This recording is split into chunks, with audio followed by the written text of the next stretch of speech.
Hello everyone, welcome back to another lesson. Today's learning goal is I can determine the effects on the graph of a parent function f of x equals x squared when f of x is replaced with these different types of f of x plus k times f of x, f of k times x, and excuse me, f of x plus k. So we're going to focus on these two today. These are called dilations. Okay, they change our function not by shifting them, but slightly altering the narrowness and the wideness of the parabola. So let's go ahead and get started. So dilations are another way to transform quadratic functions. In addition, the parent function is multiplied in the dilation, a parent function is multiplied by a given value and can be represented by y equals a f of x. So where a is not 0. So here is f of x equals x squared. That's right here. Graph g of x and h of x and label the graph to the right. Go ahead and try that out on your own. What you should have found is that g of x looks like the purple one right here, and h of x is the green one. Now notice how the g of x, all the heights for each point from f of x is cut in half. So here we would have had 2, 4. Instead now we have 2, 2.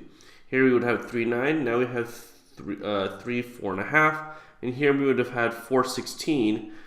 But now we cut in half, so we have 4, 8. So therefore, the g of x makes the parabola wider than f of x. So it makes it wider because we're cutting down the y values by half. Then h of x, we are doubling the y values. So instead of 1, 1, we have 1, 2. Instead of 2, 4, we have 2, 8. And so this makes it narrower. The parabola is narrower than f of x. Okay. So, depending on the value of a, it can be summarized this way. So, if absolute value of a is greater than 1, the parabola will be stretched. Okay, it will be stretched upwards, just like you're stretching into the air, making the parabola narrower.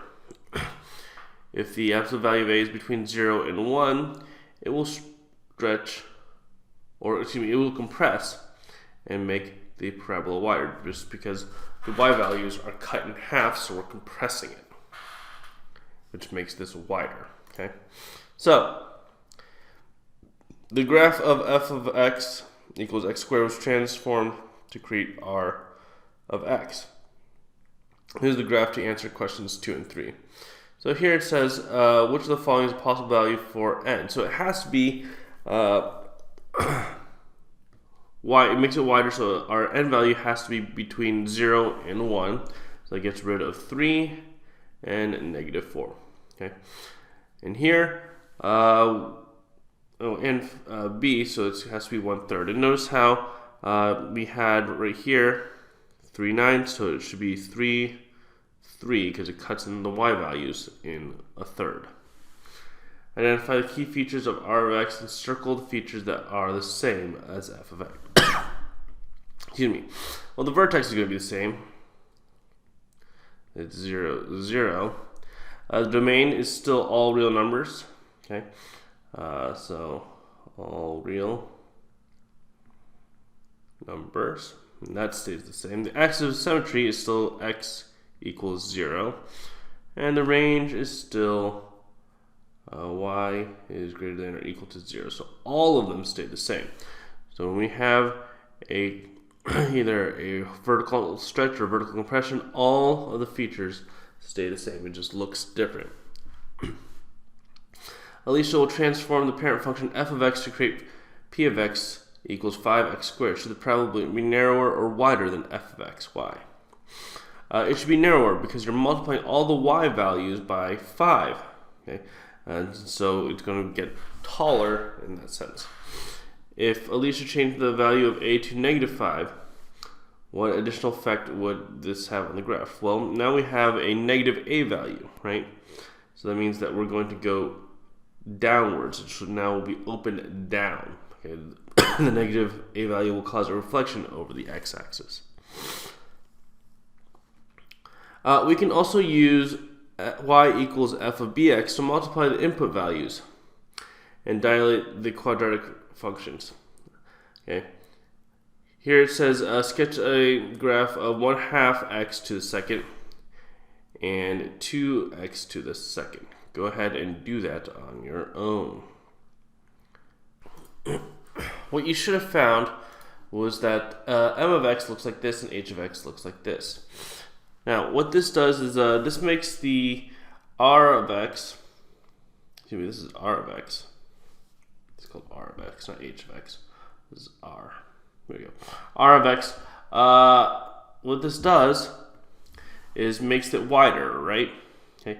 And notice how it makes it wider by 2. So when we have 1, 1, it's now 2, 1. And when we had 2, 4, it's now 4, 4. And when we had 3, 9, it's now 6, 9. Okay. So it doubles by putting 1/2 in front of the x. We double the x values, and we'll talk about why that is tomorrow. Okay, so the parabola is wider than f of x. Specifically, it doubles the x values. Here we have 2x, okay, for m, and notice how that makes the x values half of the x values. Okay, so here when we had excuse me, 3, 9, we have now 1.59, and where we had 2, 4, okay, now we have 1, 4. Okay, so we're halving it when we have 2.